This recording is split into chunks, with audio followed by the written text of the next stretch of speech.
Brothers in Tech is a weekly podcast focused on personal and home technology, helping provide you, our fellow brothers and sisters in tech, with some information, assistance, and recommendations.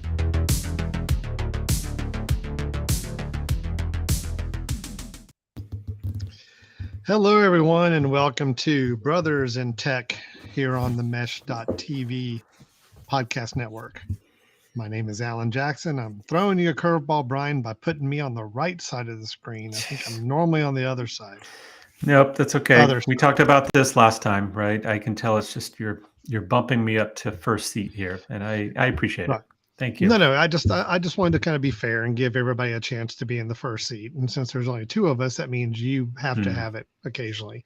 That is Brian Jackson, my brother. I'm Alan Jackson. We are Brothers in Tech. And we get together every week. And this is the only time my brother and I talk. So we pretty much talk technology. And we just figured we'd open the floodgates and let people in to join on our conversation. We talk home, family, and personal technology. Don't get into a lot of enterprise, big business tech. We're not doing any kind of tech forecasting here or future trend. We're looking at stuff that people are using right now or are available to us here in the very near future. And just trying to think of how to enrich our lives with technology and hopefully be a resource to other people who are looking to do the same thing within their family or personal home computing situation. So, Brian, with all that being said, how you doing? Are we good? I'm good. That was a nice overview. That was probably one of your better ones. Yep. It's starting to flow, isn't it? We've only it's amazing maybe 3 years. When I actually put a good 5 minutes of prep time into this. It's amazing what I can actually pull off and actually have things rehearsed or ready to say. So, yeah. The number of times you've actually done that has been so rare that it's hard to know. No, I'm not arguing with you. I completely agree. It's the amount of prep work I put in is not where it should be, and probably shows some of the times, but it's okay. Today is different though. I am fully prepared. Yeah, you are. It sounds like you are ready to roll. I'm very excited to take a back seat, even though I am in first chair. I would be very happy to take a back seat to you today and kind of hear what you have to say. I've got some random things to contribute, but today's your day, man. Today is your day to shine. Well, we, when we get together, in the past for several years, we've been doing this show. We sometimes will hone in on one topic, and we like to talk about that one aspect of home or personal technology. But lately, and actually I've gotten some feedback on this. It's been good. This idea of not feeling like we've got to stay on one topic the whole time, that we can do a little more of a hodgepodge of some different things. That way we kind of cover a lot of different bases, but we don't have to spend as much time on each individual one. So we're going to see how that works out today. Today we've got a few topics we're going to talk about. First up, we're going to talk about social media and kind of the state of social media, especially in regards to the recent changes at the Twitter organization. It's kind of caused a lot of people to start thinking about alternatives. What are some new social media alternatives that may be worth checking out? We're going to kind of talk about those a little bit. I've got some thoughts to share on the latest Mac operating system 13, which is Ventura. I've used it now for almost 2 weeks. Got a little bit of feedback, some impressions to give, and some thoughts and questions about it. And I'll also share a little update on, I know last time we talked about home NAS or network associated drive, network attached drive. Sorry. And I actually did have a couple of questions from people in the wanting to know a little bit more about it. I think maybe I didn't go quite as deep into like what exactly it does differently than a regular just connected external drive. So mine is up in operation. Set up now, yeah. Last week when we talked, I didn't have it set up, so I'll give you a little more insight and can show you a couple things of how that works, how we're using that in our home setup. And then, then Brian, we're going to have a bits to share later as well, right? Yep. We can. We'll see what the time is, right? One of the challenges here when we talking about multiple things. I mean, you and I talk. So that's true. Let's see. I'm gonna keep us on track. Okay. I'm gonna keep us on track. I've got a timer going, I'm ready to see how we Nice. do time-wise. We're gonna try to Nice. keep this going. Our BITS Okay. is our Brothers in Tech Suggestions, in case anybody was curious about the acronym. It's a great acronym that Brian came up with early on in Okay. our show. Thank you. Brothers in Tech Suggestions are BITS, and that's a recommendation Brian and I both give of either hardware, gadget, software, app, website, whatever it may be, technology-wise, that we want to recommend to other people. I am still on my old beat up laptop because my new one is still being repaired, Brian. So if my video is a little tougher here, quality wise or something, I apologize. I'm still waiting. So if the audio stops, I have to decide whether that's an actual moment of silence for your computer, or if your computer is just not keeping up. That's right. Yeah. Okay. Or I've just decided to bail on the show, and that seemed like the easiest way to do it. Got So it. anyway, Yep. just my Noted. apologies if my video is a little rougher. This laptop has been going through its paces this last couple of weeks while I've been working on getting my liquid damaged MacBook Pro replaced, basically. And still quite the ordeal there. I'm almost done with it, but I'm not going to get into that today. I've talked about it enough the last couple of weeks. So we want to talk social media. Yeah, I guess so. I mean, I don't know how jazzed I am about this topic, mainly because social media has gotten me a little annoyed and frustrated over the last, for a long time. So, but maybe that's exactly what we should be talking about. We should talk about what some possible alternatives are. So why don't we do, let's do a quick little set the scene here, right? So Elon Musk has now purchased Twitter finally, right? Yeah, well, let's go back even a little bit further on that. Oh, well, okay.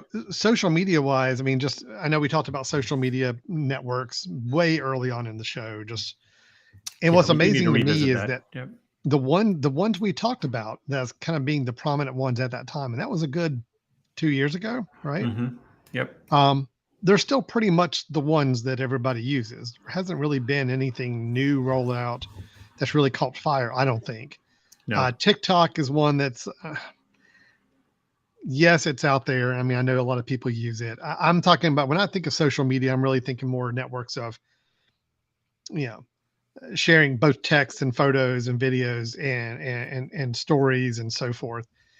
It still seems like it's been Twitter, Facebook, LinkedIn on the business side, and then I guess Instagram is kind of the one that skews more on the photo side. But that's still kind of your major ones on social media networks. We're not gonna talk about Nextdoor. I mean, we're No, not gonna do a whole episode on that. Never open Nextdoor. Here where I live, neighbors don't care about each other, so we don't do any kind of social networking with each other. Well, we obviously don't care about each other either. We just like to rag on each other. And is that what Nextdoor is? Well, seriously, you might want to jump on sometime. It's someone brings something up and complains about the kids that have just run through their yard, and then everyone else does about 200 responses about how they're the most horrible people in the world, and then they argue. Yeah, so this is Nextdoor. Nextdoor. Mm-hmm. See, I love the drama side of it, so I may actually want to. There's a lot of drama. Just to sit by the on the sidelines and watch. I mean, jump in on Nextdoor after something like Halloween and hear people talk about the nefarious things that went on the night before. Yeah, no, it might be your way to get drama into your life, Alan. It's probably a good thing I didn't have that going, or at least maybe they are talking about me after Halloween, because I have the home theater screen right here, and it happens to be facing to where if I open my windows right here, it is a clear view of whatever I've got on that screen out to the street in front of us where all the trick-or-treaters were walking by. So I thought I'd be funny and clever and put up some, kooky skeletons, dancing on the screen. And it was like, all right, like it was, I tried to keep it pretty tame. It was pretty easy stuff on there, but it looked cool. Like if you walk by the house or walk on the sidewalk, you look in, it's like, there's big skeletons dancing in my den. It was pretty cool. But the thing is, I was doing it on YouTube, and YouTube, when you finish a video, it decides what video it wants to show next. Oh, please tell me you had porn. Please tell me porn went on outside. No, it was just terribly graphic, scary. Oh, things. geez. Yeah, Okay. All right. that's what I'm saying is that if next door So, is going on around me, I'm sure people are riled up about the things that were being displayed out of uh, my windows on Halloween night. So, yeah, forget worrying about, razor blades in your candy, right? Just don't go near that house. I mean, And seriously, I walked outside just to kind of go check on one of the lights outside, and I looked in my own den. I'm like, oh my god, what what am I showing these people? So it was funny. All right, nice. what were we talking about again? I'm sorry, I social don't know. media, I right? don't. Yeah. Yeah, Yep. social Yep. media. Yep. So the reason we decided to talk about social media is that, I mean, these four networks have been around for a good while, and they're still kind of mainstay. To me, this is the first time, Brian, I think we've really seen a true shakeup in one of them, to the point where there's One of the a big boys. threat of people ditching this network now. People have always complained about Facebook, but people Yep. generally aren't leaving Facebook in droves. Um, but Twitter is actually, with Elon Musk having recently bought it. There's been some concerns about the content that's on Twitter and how moderated or unmoderated it's now going to become. Questions about verification of people's identity. Just a lot of things to where I think enough people. It's the most I've seen people saying, "I don't want to do this anymore, and I'm going to Right. leave." And But I'll tell cost, you, right? hmm? Oh yeah, the cost of Cost. rolling Yeah. out for it. Throwing it out. The one thing that I will say is that everybody I've seen that said they're going to leave Twitter, I haven't seen them actually leave yet. So Right. I Right. still think there's a little bit of that. But it is causing some people to talk about what are some alternatives. Are there some new alternatives? If everybody wanted to leave Twitter in my en masse and get out of there, is there somewhere to go? Because look, you like it or not, Twitter does serve a purpose. There's a lot of people, there's a lot of communities and groups of people that I see, and I'm a part of online, that they actually get benefit from a network like Twitter. It's just now the concerns are how Twitter's being managed and how it's being led more than anything. People aren't really upset about the functionality of Twitter. It's the No. decisions on the people who are now guiding it. Yep. So Yep. that has opened up a good question mark of, are there other platforms and networks available to go to? And I'm here to tell you, Brian, I know you haven't really messed around with any of these. I did. I went ahead and got on all three of these other ones I'm going to talk about, just because I want to kind of get familiar with them, see if they were going to be any kind of alternative, and also to go ahead and try to lay claim to my name on them, which I think is Yep. important. To go ahead and get a good handle, so you're not left with AK Jackson 61250, or something. Unfortunately, Alan Jackson was already taken on all three Surprise, of them. surprise. So Yeah. somebody with the country music singer, his social media team, jumped Snagged on it those pretty pretty quick, quick. I'm imagining. Yeah. Yep. Yeah. But there are three. I'm going to pull up a little bit of information about them, just to talk about these three alternatives. So if you're somebody who says, all right, look, I like what Twitter does, I just don't want to be a part of it anymore, or I'm thinking that people are going to be leaving and I want to go ahead and jump on whatever may be the next big thing. Here are three that are getting some attention, although I'm just going to go ahead and say I don't think any of them are quite ready for prime time yet. Right. If you jump into any of these three other networks, I really think you're kind of being a beta tester. You're kind of getting in while things are kind of low key and still a lot of bugs to work out. So um, just know that going in. Yep. And also, you don't have the volume of people like you do on Twitter. So the whole point of a social network is to have others to interact with. And if you don't have a lot of people to interact with, it's kind of makes it a little challenging. So, Well, and that's why I'm pretty sure we're not seeing the mass exodus of Twitter. I think everybody's I don't think it's necessarily that everybody is not still that there's not still an interest in leaving. I just think that they are waiting until something is, an effective substitution. So yeah. Well, I agree. I think that's what's going to happen. And I think just waiting to see which ones are going to kind of rise up out of the ashes of this whole deal, if any of them do. I mean, we may still be talking about Twitter this time next year, and nothing's really changed. The one I want to talk about first is probably the one that's considered right now to be, quote, the most popular Twitter alternative. Yeah. Last I heard, it was close to 6 million accounts on Mastodon. So Mastodon is an app. Mastodon's been around for a while. These are not new apps. It's just everybody kind of looked around and said, is there an app or service that can work like Twitter that if we all move to, could we use? And Mastodon was one that a lot of people started gravitating to. Again, 6 million accounts, nowhere near Twitter numbers, but that is a big growth in just the last several weeks. Here's the interesting thing about Mastodon, and I'm actually going to pull it up on my phone because I want to show everybody what we're talking about here. Mastodon is kind of interesting in that it is a decentralized social network. And what we mean by that is it is not one that one centralized company manages and has all so imagine like Twitter.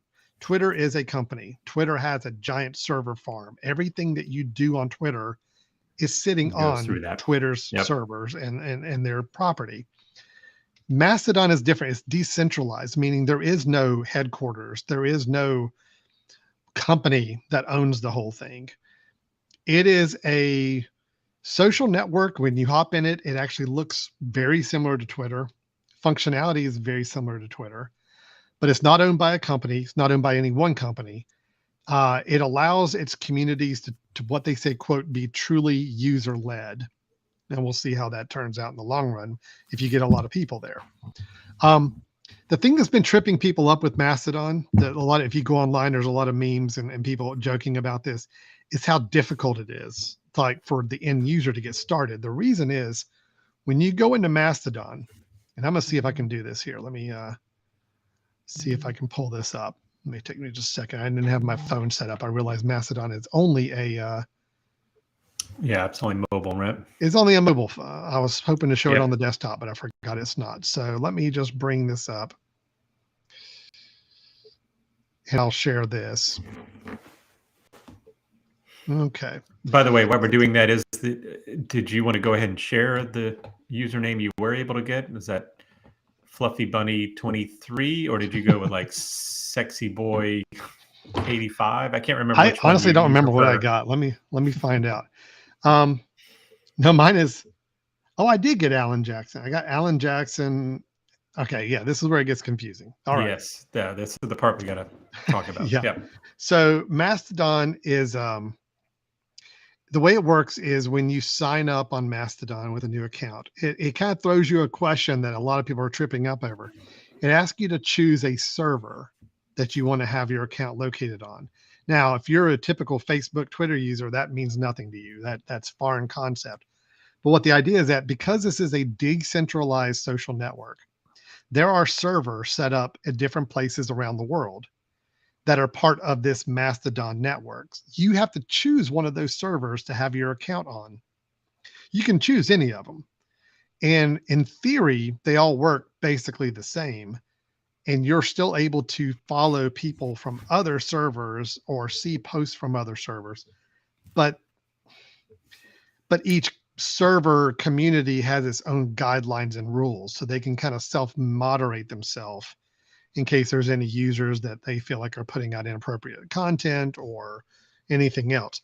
It's very confusing, and that's what people are tripping up at. And this is why it has not, I don't think, exploded.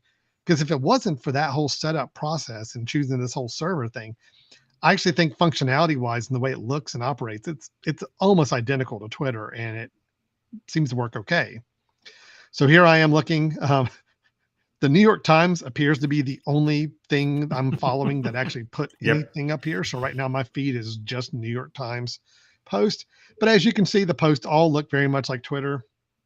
It's you got your headlines, you got your links, and you got people who reply to it and make comments about it. You can reply, you can retweet it, you can not retweet, whatever they call it. Oh, they call it toots. That's no, seriously. This is the other reason why I'm afraid Mastodon may not be the ultimate prime time here. Yeah. Prime time choice for us, because they call them toots. Tweets and toots. When you post up something, it's a toot. And when you're resharing something, it's, I don't know if it's retooting or just tooting in general. Tooting again. Yeah. Anyway, that I'm not crazy about. But it works very much the same way. You follow people that you want to follow. I've got 4 people I'm following right now. Actually, there's more of them. It says 6. I don't know why it only shows 4. Hmm. Um, Supposedly, you make your posts and people can like them and share them and follow them just like Twitter. The whole key again is just going to be, are there people here that you're interested in following and Right. sharing things with? Right. And then can you get past that technical hurdle of the whole choosing a server? Honestly, I saw that question. I'm like, I have no idea what I'm supposed to do Nope. here. And I That's read through the exactly what I servers did. and Yep. none of them sounded like ones that are really like ideal for me. I'm like, I don't know where everybody's going to be. I don't know which Yep. one I should be on. So that whole setup process was very troubling. And it's actually kind of funny. There's been I just want to share this really quick because I think it's funny. Um, there was a couple memes that are coming out about this whole setup process on Mastodon. And yeah, here it is. This is a photograph of what it looks like logging onto Mastodon. It's just this Yeah. giant, massive computers and wires, which I think it's kind Yep. of funny. That's what it That's the way it felt feels. like. Yep. Yeah, It did. exactly. Yep. So that is Mastodon. Yeah, Alan, real quick. So let's just make sure we clarify the just so people know, no matter which one of those servers you sign up on, you can still follow people on the other servers. So that's That where is, I'll admit yeah, it's a little hazy. Okay. yeah. Everything But you I'm can, reading, you okay, you can. can. Here's the Yes. question. Isn't there's some trick or thing you're supposed to be able to do if you put up a post and you want your post to be seen by anybody Like on any of the servers? I don't know that part. Somewhere I've read that it's not as simple as just you click make a post and you post and everybody on the entire Yeah. Mastodon network sees it. You have to do something in order for other server communities to also see your post. Yeah, and that's what I was going to jump in. The other issue is search does not work that effectively across those, from what I understand. Like you can't, on Twitter, you can go in and say, oh, you know what? Let me look up NBC, and NBC.com, right? A lot of those things aren't coming through because one, there's not as many people on it yet. So finding them out. And I don't think the search feature is ready for prime Okay. time either. I don't know if it goes across those individual servers. I don't think it does. But I think the key is if you start knowing people to follow on other servers, I think you can do that. You can get to those. But you're right. There's some element there that you just got to keep in mind that Well, it would be good for people to be aware that if they could get past that initial piece, get themselves a username. I think that's one of the really nice parts is that because your username is going to be whatever you get at that thing, or it's got the server as a part of it. So mhm. technically there's more of those people, right, that actually can have the main name because they're all on different servers. So I don't know. There's Well, like some for example, interesting mine keys. here is at Alan Jackson, and then it has at c.im. That is the server Right. I chose It's to your be on. server. So that Which means there again, probably could be an Alan.Jackson at the other server, yep, right? Or other absolutely. servers. Yep. And when they show you the list of servers, I mean, it's the kind of cryptic Yep. details of each one. Like one says, okay, here's one in Hungary that's kind of talking a lot more about technology, and here's another one in another country that deals with this. There's not like a server that just says, hey, this is for English speaking people that want to Right. communicate. I mean, there's just Right. not one that broad and simple. So I kind of had to guess at one and say, well, here's one that says the United States in it. And it seems to be a little more general in its description. I guess I'll choose that one. I don't know. I kind of wonder, like, did I make the right choice? I don't know if there's a penalty to like having chosen one that's not the best fit. Again, I understand why they're doing this whole multiple servers thing, because again, no one company is owning all this. And now you're disseminating all of this network across multiple servers. I just think if they're really wanting to open this up to a lot of end users, they're going to have to come up with a simpler onboarding process for people that's not going to trip them up. Because I guarantee a lot of people will read that first question, that first setup question, and be like, "Oh, I'm out. This Yeah. is not where I want to be." So Yeah. And Alan, to read me really quickly your username again. So it's Alan Jackson, all one word. it is Alan Jackson, all one word. Okay. Yep. Alan So Jackson I at c.im. okay. So I I am on as well. Okay. Okay, so just so you know, I went to a search. I typed in Alan Jackson all one word. Nothing shows up. I did the @c.im, then you show up. So you actually have to know someone's entire bit, right? Which is a See, problem. that starts to get very problematic, I think. Yep. So I just Um, followed, and you can see if that shows up and how well that system works. Can you see you who's just following followed you? me. Yeah. Can you see who's following you now? I can. Yep. I see you're on there. So Okay. you're on the Linux pizza server. Is that where you are? I think so. Yep. Yeah, that's what it I says. didn't know. Yeah, couldn't remember which one. Again, I don't know. I mean, There's a problem. Yeah, there's some major problems here to kind of get past, right? But here's the thing: if you had a network of people that wanted a place for them to share their ideas, not to be kind of bombarded by ads and things like that, and you all jumped on and you all kind of started a network where one person followed another person who followed another person, and then all of a sudden you can see then how to connect, which is of course the way initially Twitter was. How do I know how to follow? Well, I could see who someone else is following, and it became kind of this growing thing. But I think the names are what really is a problem. Like I should be able to type in Alan Jackson, and it should be able to see it if you're on there. But you have see, to know here's more.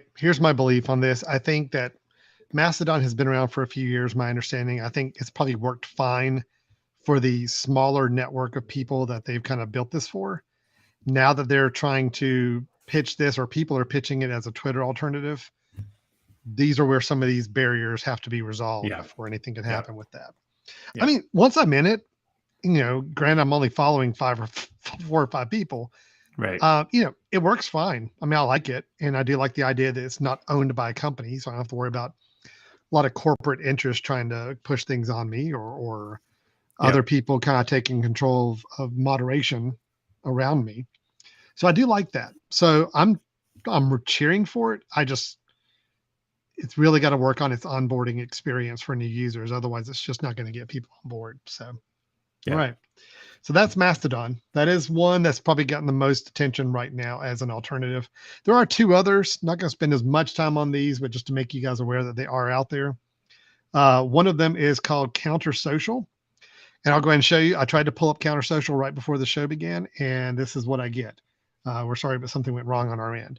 So I don't know if me teasing that I was going to talk about this caused so many people to flood Mass panic across the country. network, and maybe that's what it is. But let me see if I can restart it and see if it works now. Nope, still not working. So Counter Social is another one. I'll just say that Counter Social, the reason for it to exist is it kind of is positioning itself as what it calls as a next generation social network. Its quotes are, it says, there's no trolls, no abuse, no ads, no fake news, and no foreign influence operations. And it promises not to mine or sell any user data. Otherwise, it looks and acts like Twitter when it's working and doesn't have this little gorilla. I was going to say, it also looks like it has no content. So maybe that's right, a great easy way to make that happen. There is a web version of Counter Social where there is not one for Mastodon. Mastodon is mobile only. Counter Social you can view on the web just like you can Twitter. So that is one. Let me put that up there so people at least have the name. Let me put that up there. Hold on. That is counter.social. All right. So that is the one with the dead gorilla you're seeing on the screen right now is counter.social. But again, there is a web client for it. Let me bring that up. Like a desktop? Yeah. Desktop client? Okay. Yeah, you can do a desktop. Let's see. I'll stop sharing that and I'll share the window here. Yeah, so here's the desktop version for Counter Social. And you can see it's yeah, I don't really know what it's talking about, honestly. There's a lot. It's got a lot going on right here. So we'll slide back up and let's at least look at the little screenshot of what it looks like. Okay. So well, this is the desktop version where you can have multiple streams up at one time, which is very crazy looking. Mhm. If you want to look at the mobile version, that appears to it here. Yep. Yeah. So you're going to see probably similar interface, right? Everything's kind of listed out in list mode, and probably have the way to respond to them and connect. So it's going to be Yeah. But the somewhat fact that it's similar. been down for the last couple of weeks, and I don't hear anybody really using it yet, but I do know it's Yeah. kind of batted around as another option. Counter.social on the web is where you Okay. can find this, and a link to the mobile app. So let me show the last one, and this is one I have tried and played around with a little bit. It's called Tribal, Mhm. and let me bring that one up. All right, Tribal. So Tribal, yes, it is Twitter alternative, although it reminds me a little bit more of Facebook, just from the way it looks and feels. I feel it's a little Mhm. more Facebooky than it is Twitter, but again, it's an alternative of social media network. And let me bring up the graphic on that. I should have had these done in advance. I'm sorry. I bragged about how I was so prepared for this episode, but yet I'm Maybe next time 6 minutes falling of down prep now. instead of 5. What do you think? I probably need 7 now. Okay. This is Tribal. Mhm. Tribal, the way they pitch this network is it's all about customizing your news feed. You have complete control over what you're able to see content wise. They want to make sure that you're able to control the type of content you're seeing and you don't see any content you don't want to see. But they also say that when you create content on Tribal, you can really select a target audience that you want to try to grow engagement with your post. So in other words, if you make a post about a topic, you have some control over kind of choosing a target audience to make sure it gets pushed to, instead of it just being a free for all. You put up a post and anybody in the world sees it with equal amount. Hmm. It lets you find topic experts quickly, gets an opportunity. You have an opportunity to become a quote star contributor based on the quality of post and numbers of likes that you get. And again, just like Counter Social tries to say, they are quote bigotry free.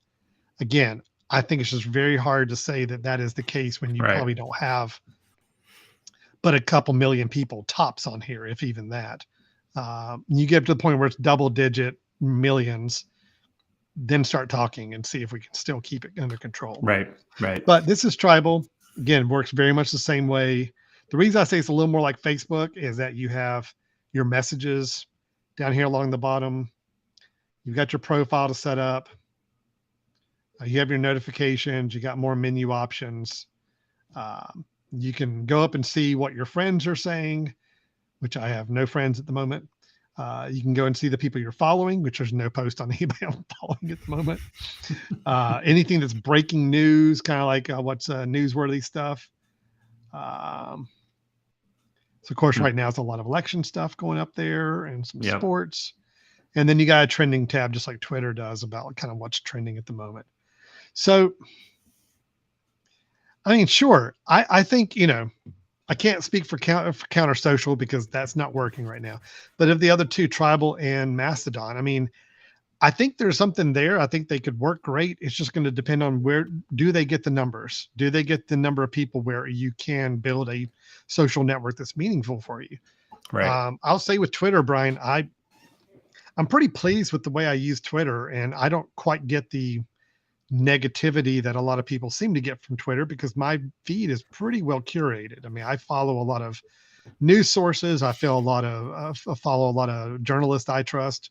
I follow a lot of authors and writers I trust. Um, and granted, yes, some stuff gets shared and reshared that I don't agree with or like or want to see. But for the most part, the stuff I see in Twitter is pretty good. But the only reason it works for me is because it's got the numbers and I'll be able to spend time curating it.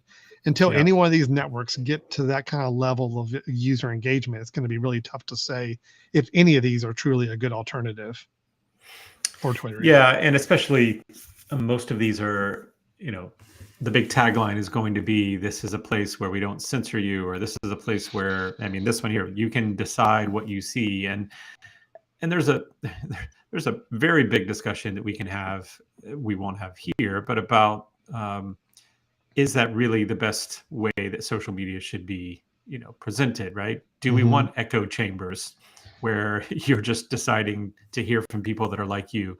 Or do True. you want places where the real information or the information is given to you in maybe an unfiltered way? But yet when we do that, we get very frustrated because we see people that we don't want to hear from. So there's a real issue, I think, with social media still um, that is a problem that has to be figured out as to, here I'm getting on this particular thing for this particular reason. And, if this is where I want to get my news and I want to use it as news and use it as kind of people talking about the things I care about, there should almost be a limit as to what we can control there. But I think you're right. All of these are going to say great things, and it's very easy to control when you have very few users. When you get a lot of Yeah. users, and you get people using it for the wrong reason. So I make the kind of draw the connection back to when we talked about selling online, and we Mm-hmm. said, hey, listen, Craigslist was great until the scammers got involved and realized that Yeah. everybody was there.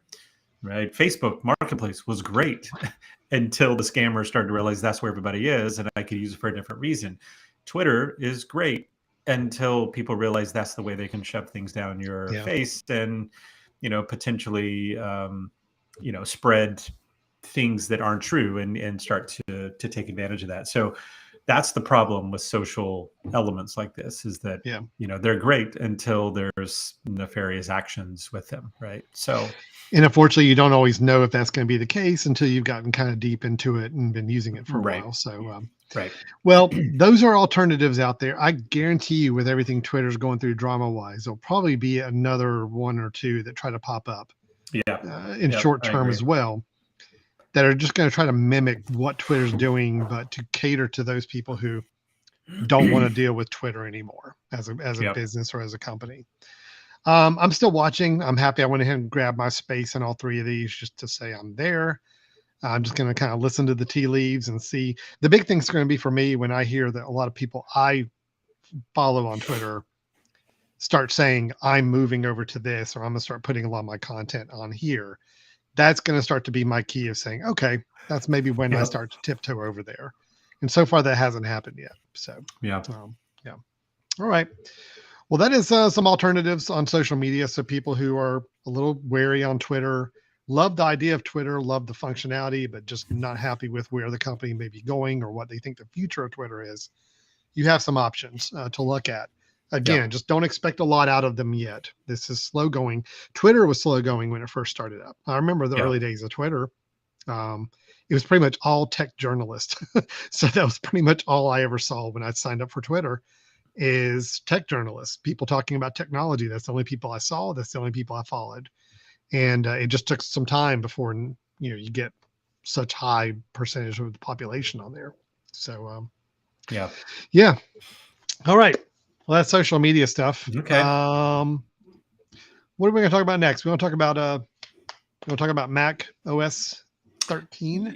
Yeah, you're gonna have to run this one too. I do not have this on my computer. My university has not released that as a safe thing to download and use yet. They're still testing it, but Well, you're welcome to jump into that.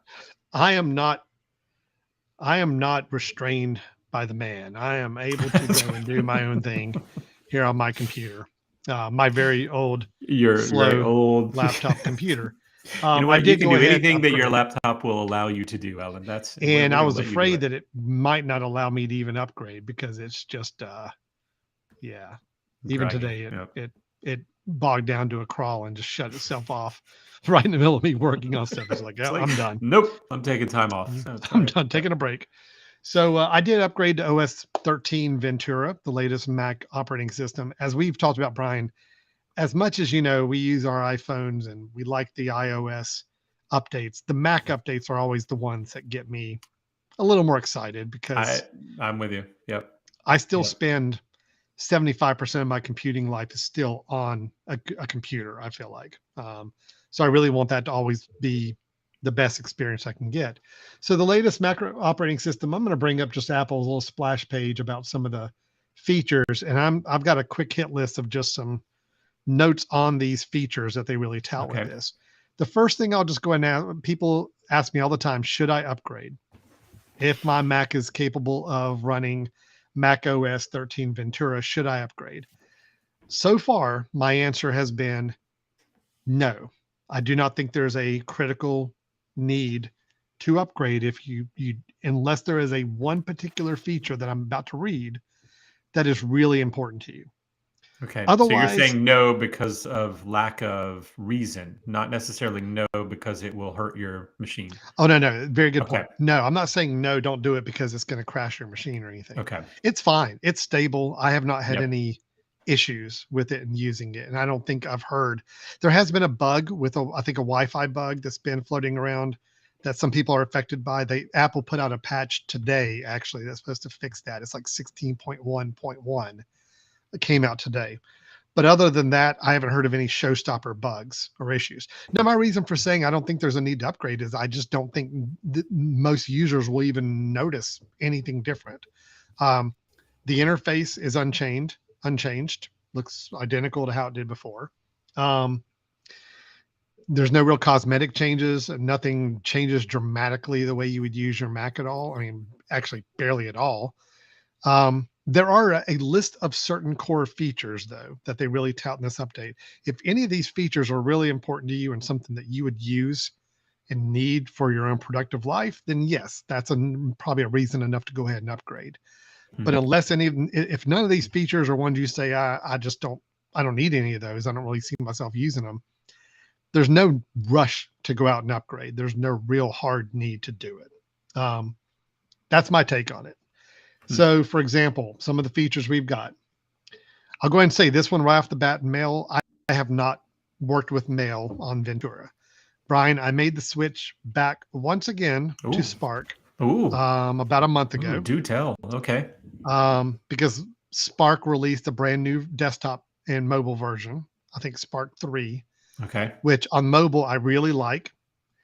On desktop, it's got some bugs, but I'm still using it. I've actually got both Spark 2 and Spark 3 loaded and running on my desktop because just in case I like Spark 3, the newest version of Spark, so much, but it crashes all the time. And people are complaining about it online. So I know it's not just me. Spark 2 will not crash. So if I'm writing a long email to somebody, I'll open it in Spark 2 to make sure I can finish it, instead of opening it in Spark 3 and it crashing on me in the middle. That's commitment. So that is commitment. That's a brothers in tech commitment right there. Very nice. That is a productivity tip for you. If you are concerned about any bugs, just have multiple versions of the same application open on your computer. Yeah. Just in case. Yeah. So Mail, I cannot speak to, but I will say that the one thing I know we learned about Mail that I was a little disappointed by is it does have the undo send where you can say, I want to undo it. I want to pull that back within the first minute or two after you send it. And you can schedule when things are sent, which is a pretty typical feature for a lot of mail clients. It's just now coming to Mac Mail. You can tag something as follow-up, meaning, hey, remind me about this, or I want to see if they followed up on this within a week. And it will notify you, hey, this email has not been responded to, and you asked me to follow up on it. So it lets you know about those. But as you notice, one thing they don't play up is that whole idea of remind me later, right? Which is basically like snooze. I want to snooze an email. Well, it doesn't really work the same way that we all wanted it to work, or at least I wanted it to work. So once I found that out, I kind of lost interest in using the new Mac Mail. So I can't speak to the Mac Mail yet. Okay. That's the one feature I haven't played with yet. Here's the thing that I did not realize was going to be so important or nice in Ventura that I really love. We talked about Spotlight, or at least I did from a productivity standpoint a few weeks ago, how much I use Spotlight to find things on my computer, to open up applications or anything else. Well, now in Ventura, it does have an image search built into Spotlight. So if I wanted to search for images anywhere on my computer, just like you could on Google, where you could do a Google search based on text. If I type in dog, I want to look for a picture, it'll bring up photos of dogs that are on my computer, either in my iPhoto library or any web images I've downloaded or web pages I've got bookmarked. It'll find images on those. That's really nice. I've already used that several times just in the last week. Also in Spotlight, there can be some quick actions. So, for example, this gives an example. You could type into Spotlight your search bar and say clock, and it can automatically open up your clock. But you could say start timer, and it will automatically trigger kind of the clock to Oh, open that's and be nice. ready to go on the start Yep. timer button. So just some little shortcut, little quick actions you can do from that same Spotlight. This is all making it so much more important for me to keep using Spotlight as my way of opening and finding things all throughout my computer. I tell you, Spotlight's open probably a dozen times a day for me, at least, if not more than that. So, Well, it's now open about one time a day for me. You've gotten okay, me to at least move to trying it, and we're getting you're there. exactly right. I just have to train myself to open it, to use that method because it is really slick. Yep. Yeah, good. Messages, I have played with a little bit. Message upgrades on Ventura. This is where you can choose to edit a message after you've sent Yep. it. You can unsend one that you didn't mean to send. And like you talked about under productivity, we can now mark something as So nice. unread Yep. to Yep. remind us. Just like we could on iOS 16 that we talked about in your productivity Hmm. tip, we can now do on the Mac version as well. There's a couple other things with that. All right, the iCloud shared photo library. Let me mention this just for a minute because I do think this is kind of important, Brian. And actually, what I'm going to do is I'm going to bring up my phone to kind of show this, because even though I know it's on the Mac Ventura functionality, I can show you on the phone a little bit easier. So the iCloud shared photo library, you can always have shared libraries on your Photos app and on the Mac or on iOS. You get a library and you say, I want to share this with these people. The difference with this is that if you create an iCloud shared photo library, you're creating an online photo library that you're able to invite others to be a part of, like your family members or close friends. And then everybody that's a part of it, when you are creating new photos, like for example, in your camera app, you can actually say in your camera app, do I want automatically any photos I take right now to automatically go and be put in that shared family That's library, nice. or I don't want them to be staying in my own personal library. And so then when you're on your Mac, let me see if I can show this.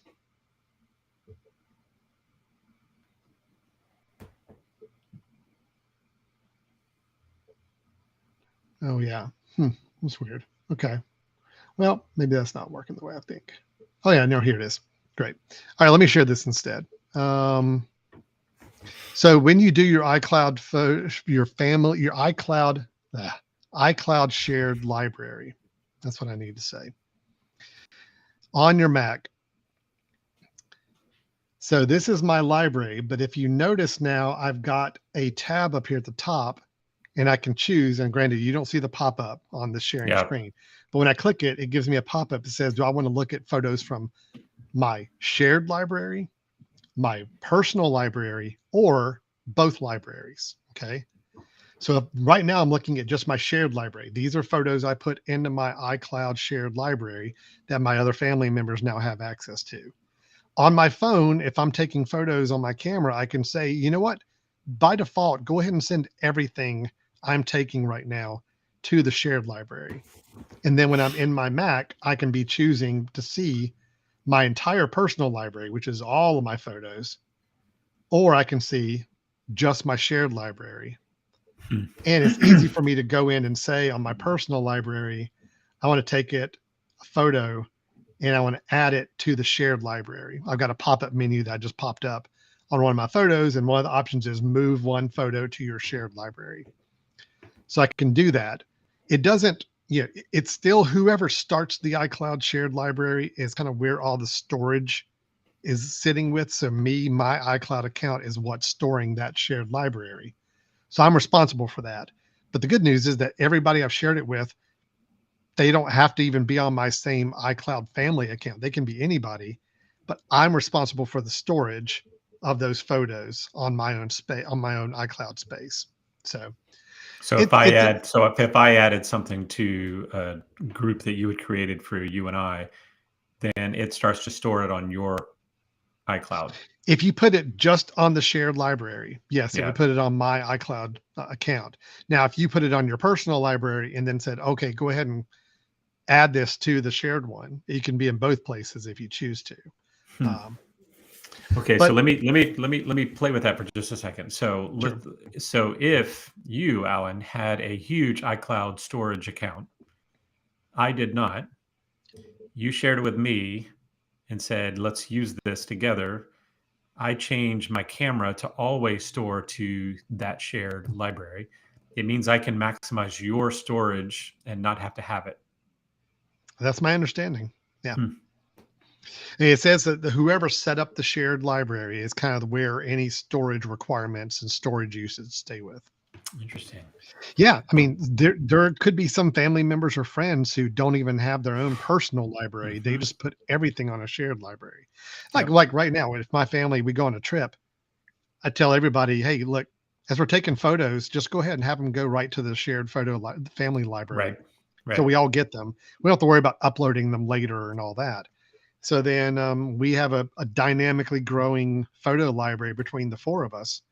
Um, that is sitting in the shared library that I can so easily toggle between, which is what I like within the Photos app now, going between my personal, which has 41,000 photos, or my new shared library where I just have the 17 photos I've added earlier today. So, yeah. So Alan, walk me through again, because if I'm taking a picture on my phone now with the new software, um, and I can toggle where I want it to go, if I just pull my camera out and take a picture, is it automatically going to a default place, or is it going to ask me every time, I'll, hey, where let do you me, want to put this?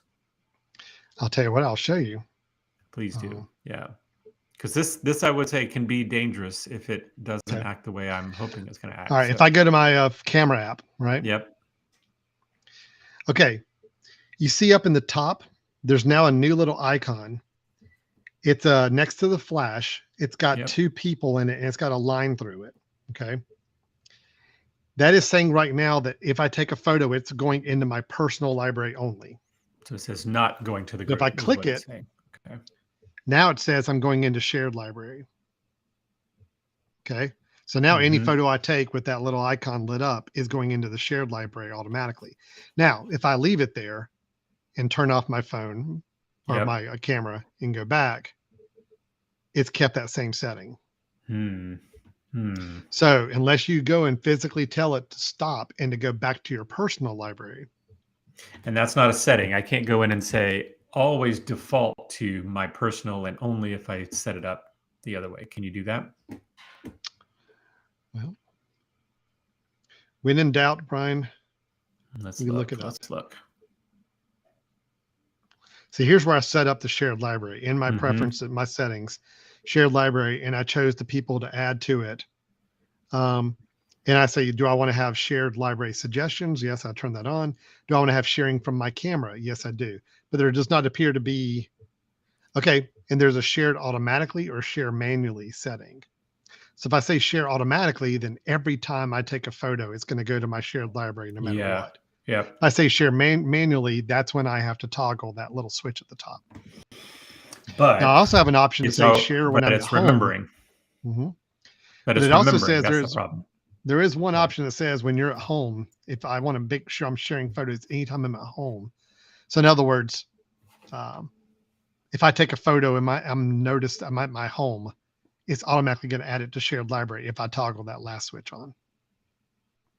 So it's not granular. There's not a Hmm. lot of flexibility on it. You do have to be aware of it. But yes, it's very possible you could be taking photos and not realize that you're sending it to a shared library available to all your family and friends. So that is a problem, right? That is a Could problem. be. And I'm thinking, if you're someone, say you're a younger person that, your mom and dad wants to have a family, family album, you take one for the family album and then you don't think about it. And then you pull it out to take something stupid. It's automatically going there, right? It sounds Yeah. like it's Hmm. remembering, I guess. It's kind of like a printer option. It's your last used printer setting, right? It's going to stay That there. So that I do appears to be wish the I way. do wish there was a way that you could go and say like safety mode, which is every time I click a picture, I want it to come up and quickly say, Do you want this to go anywhere else other than this? Like I want that. That's the way I like to take pictures. Like I would like to click it and then Yeah. it tell me, where do you want to share it? Oh, cool. This. Just like screenshots are, right? Well, Screenshots now are like you take a screenshot and it says, hey, how do you want to use this? Or do you want to delete it now? Great. yeah. I want that kind of, Or even if it's just granular a use. default setting, say always by default when I open up my camera, set it to this. Yeah. And then I Yep. have to manually go and change it Yes. if I want to. Yeah. Yeah. Yeah. It's like I can always be see that. safe. Always be See, safe. I don't ever take anything that I'm embarrassed by, so I don't really care. God. Yeah. Mm-hmm. I'm a good boy. I don't take anything that I'm embarrassed by. So that's the iCloud shared library. I do like it. I think it is early. It's a 1.0 version of this. There's probably some more functions and options that need to roll out for addressing those needs, but I love it because right away, the idea of having to share photos from my library with my family was always kind of a challenge to do. And I felt like we got multiple copies of the same photos between all of us around. This is the way to really consolidate it a lot more, make it simpler. So, okay, the last suggestions thing piece, real quick. What does the suggestion mean? What did that mean of like suggested albums when you were showing that? That just means no if I'm suggested close photos. to someone. Oh, I think suggested photos. I got it you. looks Photos. at photos and it tries to give you suggestions and say, hey, did you want to put these on the shared Got it. family library or photo library or not? Because I knew there was Like if it supposed to be sees, there was supposed to be a feature that was if you and I were friends, we happen to be at the same party together, and that it would be able to say, hey, do you guys want to all create it'll automatically say, by the way, people are taking pictures of the same party. Do you want to share since they're buddies of yours? I don't know That's if it what does I'm hoping comes that up. automatically or not, but now you can say, look, I want to share some photos from these moments together. Okay. And you choose other people to do it with. And then all of you can kind of take photos at the same event and they all kind of funnel into a shared pot of photos you can all look at. So, yeah. Got it. A lot more sharing functionality has rolled into the macOS photos on this version. So now, I know we're already running long, but surprise. Yeah, really. Stage Manager. I do want to mention this just for a second. So Stage Manager, as we talked about weeks ago or months ago when the OS was announced, this is meant to be a new way of interacting with your Mac computer. Now, they've downplayed this a lot. They delayed it, and they don't make it as easy to turn on, I think because they got a lot of bad user feedback from people that just didn't really enjoy using it, didn't find it to be very helpful. But I did try it, Brian, and I did turn it on and play with it for a little while. And me bringing it up, I'm going to be showing you one thing that is still my big negative on Ventura, which is the system settings. I am still struggling with this. I'm not having a good time with these, the way they've laid out system settings now. But to get to Stage Manager, I had to do a search for it to even find out where you turn it on. And it's in the desktop and dock setting. And there is a Stage Manager option to turn on. And when you do this, and I'll show you what my screen looks like here. It does change your entire desktop layout. Let me see if I can show you screen 2. Okay. So now this is what my desktop looks like now. Okay. You will notice over on the left-hand side, it has got different windows. Those little icon windows represent different apps in groups of windows belonging to that application. So if I were to go and click on my Chrome tab, now I'm in Chrome, but everything else is now moved over to the left. So I don't have any overlapping applications up at the same time. I've just got Chrome here, and I can work in Chrome and do whatever I want to do. And then if I need to go back over to my settings, I'll go back over here and click on settings. And now my settings windows come up. Then if I need to go to photos, I go to photos. So the idea is supposed to be that it's managing your focus and your attention kind of on the one primary app you're working on, but you always have these other ones off to the side that you can easily kind of go between and work with. Now, this is a dual monitor setup, so it's got the same interface on my other desktop right now that I can work with too. So it's got these little trays on the side of both of my The screens. exact If you've same got trays multiple. are on both screens. No, the ones, No, they're any different. trays for apps that are open in the other Got it. screen Okay. over there. Yep. So look, I can look at this and see that from a trying to keep you focused and not having all your windows open and everything else, I can see how this might work okay. I personally don't like the fact that it just takes up so much space over here on the side for those little tabs. And one problem I've noticed is that if your window is really big, well, it's not doing it here. Yeah, it kind of, if my window is like pushes it over to the out. side, it actually Mhm. pushes them off. So I don't even know they're there until I move back over. And you can't have them float above, or I guess you wouldn't want to, right? Because you would lose No, I don't think functionality that's in your kind of the window. point. So look, if somebody if somebody really needs that focus to say, I want to have one type of application up at a time, I just want to focus on what I'm working on, but I want to quickly be able to toggle between the others, and then yes, this is something you could play with. But I tried using it for a while just to use it during the day, just to see if it made any impact on how I worked. And it's not for me, but it could be for some other people. I think the fact that Apple hid this setting so deep into their system settings that you had to turn on with one little toggle button. It's definitely not on by default. So don't worry if you upgrade to Ventura, it's not like it's going to change to the stage manager view. You have to go very intentionally and choose this to do. And for the customization, there's not a lot there.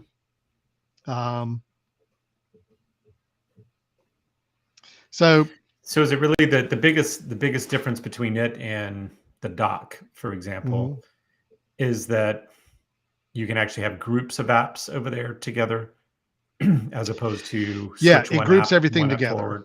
Yeah. You kind of see it like in a pile, almost like this is Mhm. everything with Chrome. This is everything with Microsoft Word. It's kind of all Yeah. in one group. And then when you click on it, it just kind of swings it back out into the window placement you had it in before. As opposed to the dock, where the dock is good for minimizing things, but you still got to go and manually bring up each individual icon or each individual file you're working on. Yeah, it's another one. I mean, Mac has rolled out probably 4 or 5 of these interface ideas that just have never caught on for me. I know some people live and die by them, but I just can't. Spaces, what Launchpad, Yeah. a couple others, and now we got Stage Manager. So, not quite working for me, but it is there. That was something that was touted as kind of a big feature when they were really promoting Ventura initially, but they've really downplayed it since then, I think, because of that. All right, Brian, let me wrap this up. I know we're going on here. Last thing I'll mention, I don't need to talk about FaceTime. The continuity camera. This is something I talked about. It's probably the feature I was most looking forward to. The idea of taking your phone and letting it act as a webcam, a much better webcam than what your built-in laptop webcam, or if you're on a Mac that does, like a Mac Mini or Mac Studio, and you don't have a webcam, this will act as your webcam for you. It's great when it works. I have had a hard time getting it to work. The idea is supposed to be that you just take your phone, and as long as you have it near your Mac and your Mac is running Ventura and your phone is running the latest iOS version, and you turn your phone to the landscape mode, when you've got an app open that uses webcams, it's supposed to automatically turn into a webcam for your camera. Again, I've tried this. Like right now I'm in QuickTime Player and I'm doing a new movie recording. So I've got the camera pulling up. Okay. And now it's letting me see my phone camera as a camera, which is good. Okay. So now let's see if I can do this here on Chrome and show you what it looks like, Brian. Yep. Here we go. So I'm switching over.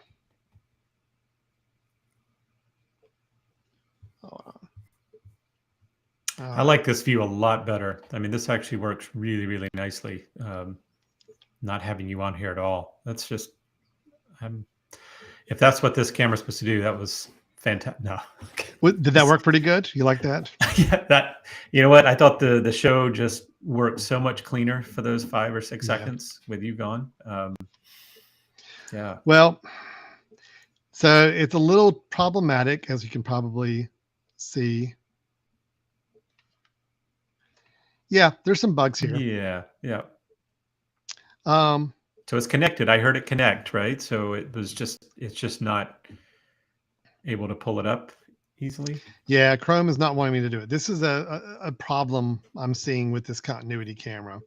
Is that's very kind of touch and go when it works or doesn't work. So now I'm just trying to figure out how to get my own camera back on. Okay, there we are. All right, but that's the concept. Again, wasn't a great demo, I realize, but again, that's reality. That's what's happening. Yeah. I'm doing exactly what the instructions are, and it's just not following it.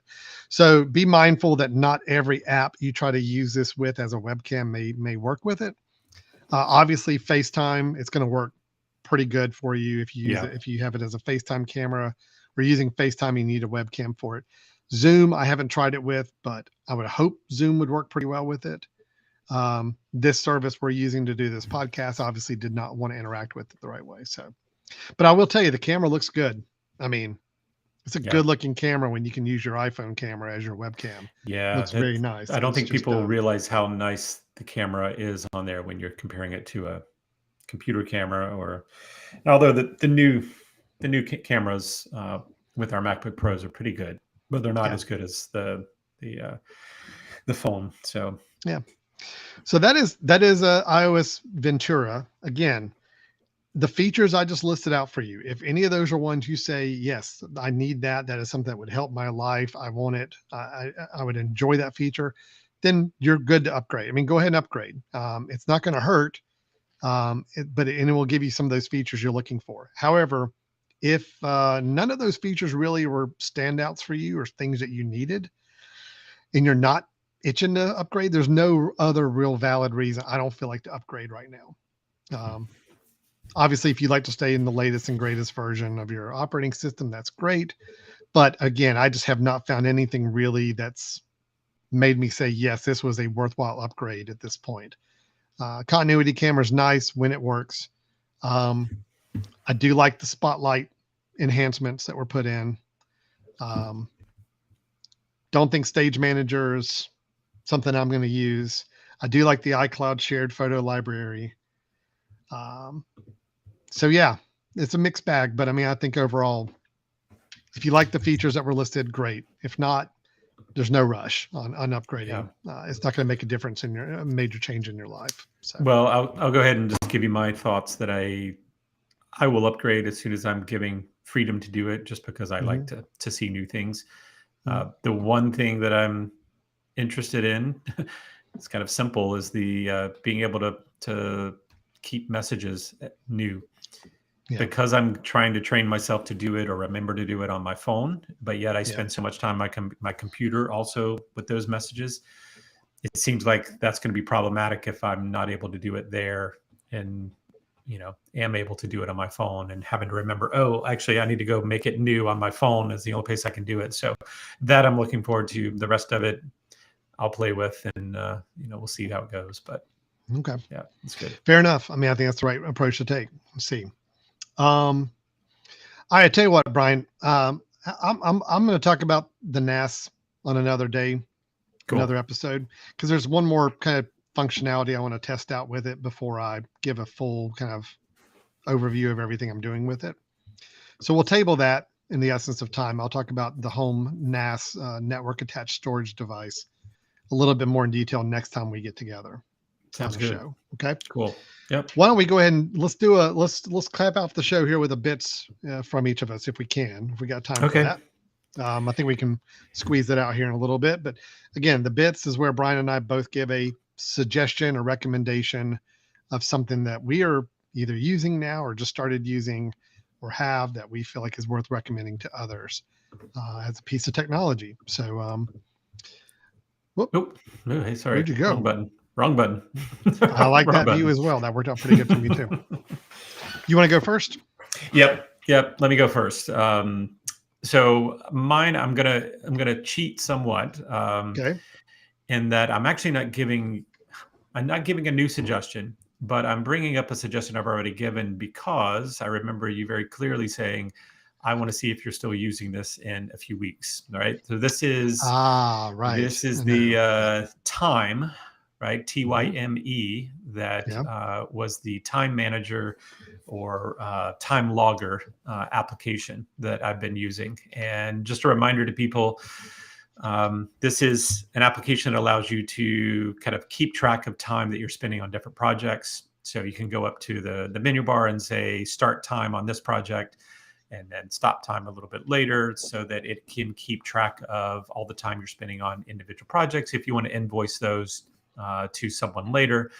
So this is just a quick example of what I have here. I'll kind of show you that I've got different tabs for each of the maybe categories of things I might be doing, and underneath each one of them, you can have different projects. Underneath the projects, you can have actual steps of the project or stages. So, for example, the Senaptec is somewhere where I have two different projects going on, one of them a grant. Underneath that, there's lots of steps, things that I could be doing in that project: consulting, preparation, research, so that I can tag those while I'm working. So the way it works, super easy. I'm still using it, and I'll tell you why that I've remained using it in just a second. But the way I use it is, if I start with a project, I'll go up and say, go ahead and, hey, I'm working on this right now. And then later do a quick pause, which I can do from my watch or I can do from my phone. I can say just the stop button, and therefore it's logged that I was doing that particular task at that particular time. And it seems to work pretty well. The reason I think you probably wondered if I would still use it would be, am I going to remember to start time each time I'm doing something? Am I Mhm. actually going to remember to go up and say start this? I'll tell you, I probably remember about 50% of the time. But here's the Okay. beauty of this, right? Is that once I remember that I'm doing this and I should be logging it, it's very easy to go up and say, instead of start time, you just say add time entry. Yeah, Mhm. time entry. I started it an hour ago, and here you go, enter, right? And then it carries Right. on. The other thing that I've learned to do, which is really, really helpful, is every day at 8 o'clock, I get a reminder on my screen that says, "Hey, by the way, do you want to start a time? Like, I see you haven't started time yet. Do you want to start?" So it knows my workday has started, and it just gives me a reminder. So I may start to put that reminder in more often. Hey, do that midday as well. Do that in the afternoon. So at least I look and say, "Oh yeah, I should log my time, or I need to start a time or something like that." Um, so that's super helpful. It has been great, and I can go and start, stop. Here's the other thing that's super slick, Alan, is that so I was working the other day, uh, and went to lunch. Didn't think to stop my time. I'd started it on my computer, closed my computer up, went to lunch, came back, opened it up, and it says right away, I'll pick up a message that says, hey, you haven't had any action on this computer since this time. So it knows exactly when I stopped working on the computer. And it gives me options. It says, do you want to continue keeping track of time? Do you want to stop the time at that time and start something new? Or do you just want to stop the time from before? So if I say, oh gosh, I completely forgot to stop it. Yes, stop at that time. And you remember, is this the last time you had an entry or last time you had action on your computer, and it stops it. Most of the time for lunch, I'll come back and say, oh, stop it then, but start a new one. So it remembers the first one ended when I left for lunch, and then another one is already starting, and it reminds me to do that, which is super nice. So Wow. yeah, it's great. I'm So I'm I'm still using it. so I'm just I'm really wrestling with when to jump into a time tracking app because I need it. I Yeah. need that information. I need to be diligent with that. But it's just it's the whole question I asked you when you brought this up as a bit. Like you said, is this something you're going to remember to use and remember to log Right. appropriately, or are you going to find yourself spending more time going back and fixing entries that you should have timed it or whatever? Yeah. So, Yeah. and you I do will say say I you do still not do do some of that. that. Yeah. Yeah, I will say I do not overspend time doing that. I don't feel like I'm spending a ton of time doing that. I actually feel Okay. like what I would have done to go and remind myself to stop a time is probably the same thing. I'm going to go up and say, hey, I actually forgot to do this last 2 hours. So let me just manually add the 2 hours. So I don't feel like I'm too far off.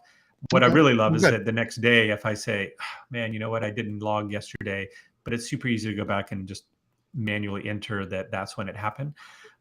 Just a reminder, you can also add location things. So I have it so when I go to a particular company, the moment I get there, it automatically starts a timer for that company's business. So there could be certain things, Alan, where if you knew when when Mm. you go to a location to work on something tech wise, it's automatically going to do Okay. it in the background, which is super That helpful. that becomes interesting then. That could be Yep. something. Yep. Um, So even if it's yeah, just because there one is a project you're using this for, that I'll remember to time you there. So there is one project where I do have to physically go to a place and I yep. track the time I'm there. Yep. Okay. Well, then that's Yep. helpful. It That may could be be what pushed useful. me over the edge right there to get it. So, Yep. okay. Good deal. All That's right. So time. that's That's just a TYME. yeah, that's just That's kind of a fine. Yeah. re-suggestion. Yeah. Yeah. I am TYME dash APP time app. Brian is still TYME. recommending, even after Yep. using for a while now. So good. Good, good. Yep. Okay. Well, mine is super technical and geeky, but Oh shit. it helped me out. So, in the great laptop debacle of 2022, which I'm still in the midst of, I also and I've talked about putting in a new network storage system in my house and all. Part of the reason was I was using a drive that was my time machine drive for many, many years, and I've been really concerned about how slow that drive is getting. It seems like even just trying to pull anything from it or copy anything from it just takes really, really long time. And I know I've had it for a super long time already, so I knew it was probably just getting close to the end of life. And then, sure enough, here in just the last few days, it died. It like just stopped working for me. But I needed to pull some backup stuff off of that drive, the actual drive on the inside of this thing. So I have an enclosure, the Western Digital MyBook Live. Mm-hmm.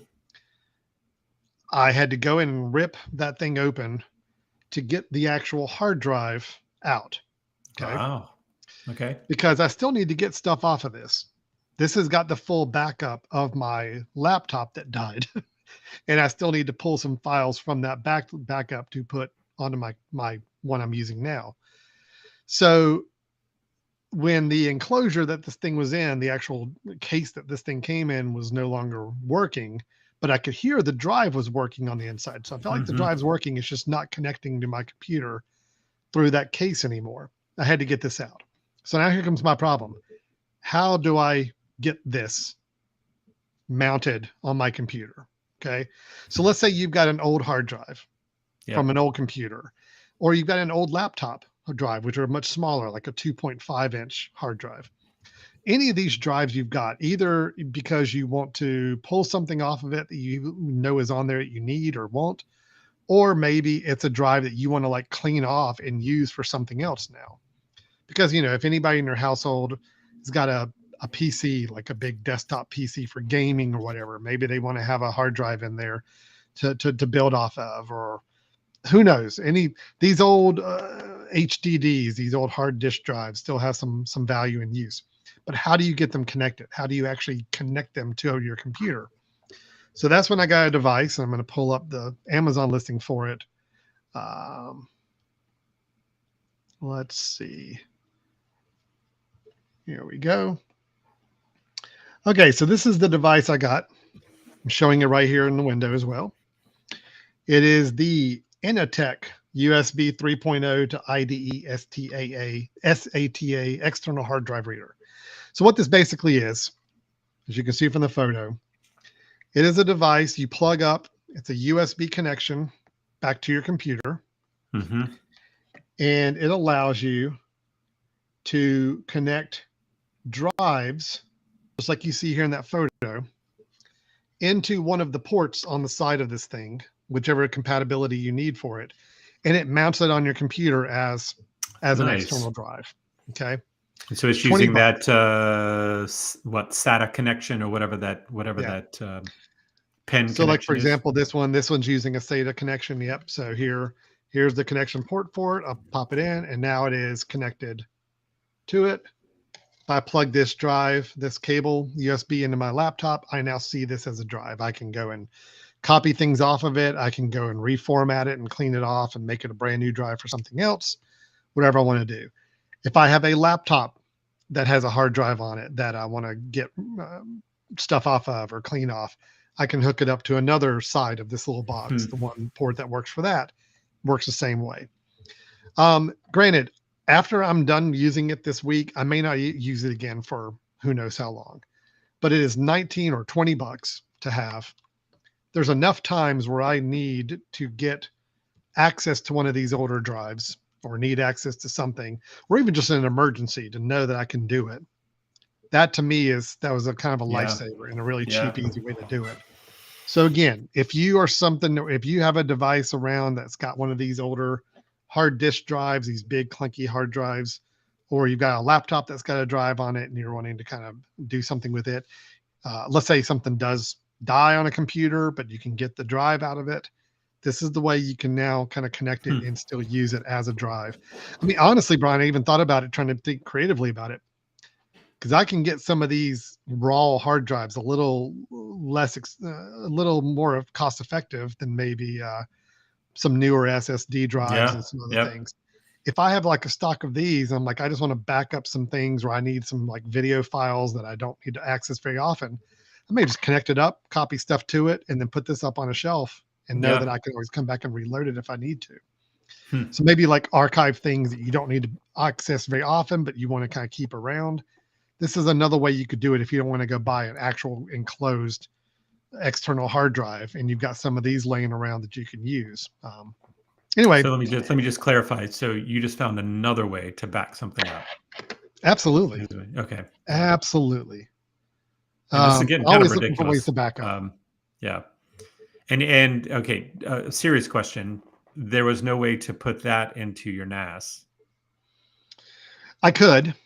You just have to buy like an extension converter or like a box for it to go into. Well, my NAS has got 2 slots, and I've already got them both filled. Oh, that's right. With 8 terabyte drives. This is a 3 terabyte drive, so it wouldn't really made more sense to put one in. And also just know that when you put a drive into your NAS, which I'll talk about again in the next episode, when you put a drive in, it does have to reformat that drive completely to make it work within that NAS okay, system. You can't just put it in to read it. Okay. No. All right. And this had a full time machine backup on it that I needed to get access to and pull up. So I did not want to erase it. So that's why I needed access to it. So found this device. I got it on Amazon, got it like 2 days later, hooked it up, and right away it worked. It was great. Very easy. Wow. Very happy with it. So that is the Senaptec external hard drive reader. They make some devices like this that are like some ones I almost got were like a base that you actually drop this hard drive into, and the base is actually connected to your computer. I almost went with those because I just thought that'd be kind of nice and convenient. You just kind of have it and you drop the drive into it. But then I started thinking about it. A, those were a little more expensive. B, this one has that flexibility of having 3 different ways it can connect to different drives in case I ever had another drive of a different type. To know that it would work, it was just a lot more convenient for me. So that's what I went with. Great.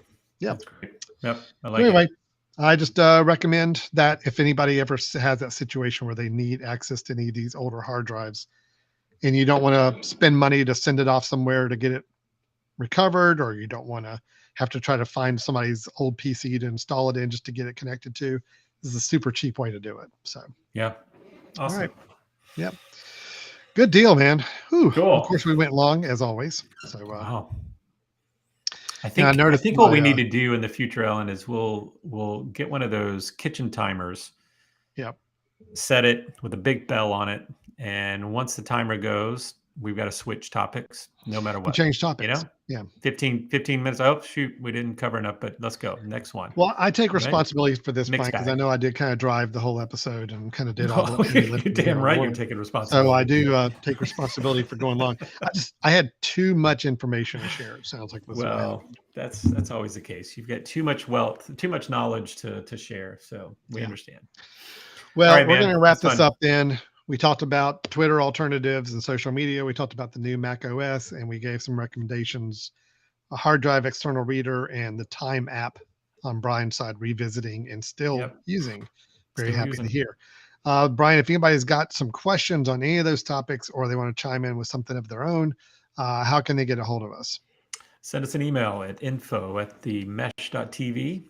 That's info@themesh.tv, and let us know what topics you'd like us to get into, or if you have some suggestions of, having multiple topics versus one topic versus, to help us with format of the show as well. We're here and we're excited to talk about whatever, right? As you said, this is the only time we talk, so what we talk about really doesn't matter so much. So you tell us You what you can want to hear. help dictate how my brother and I interact with Communicate, one another. exactly. Yeah. I Mhm. mean, as long as you Okay. don't say we need to talk about growing up together and, the memories we have, right? Let's talk about tech stuff. But We'll yeah, talk about send fun us an stuff. email. Let's talk about good things. Yeah. So you can also go to www.brothers-in-tech.com and All right. check out previous episodes. So Cool. All awesome. right. Well, that's going to do it for us. We're going to go ahead and wrap this up. Thanks, everybody, for watching, listening. Again, we hope to hear from you if you got any questions or any ways that we can help talk through anything with home, family, personal technology. We're here to help. So we'll look forward to talking to y'all soon. Take care. We'll see you next time. Bye-bye.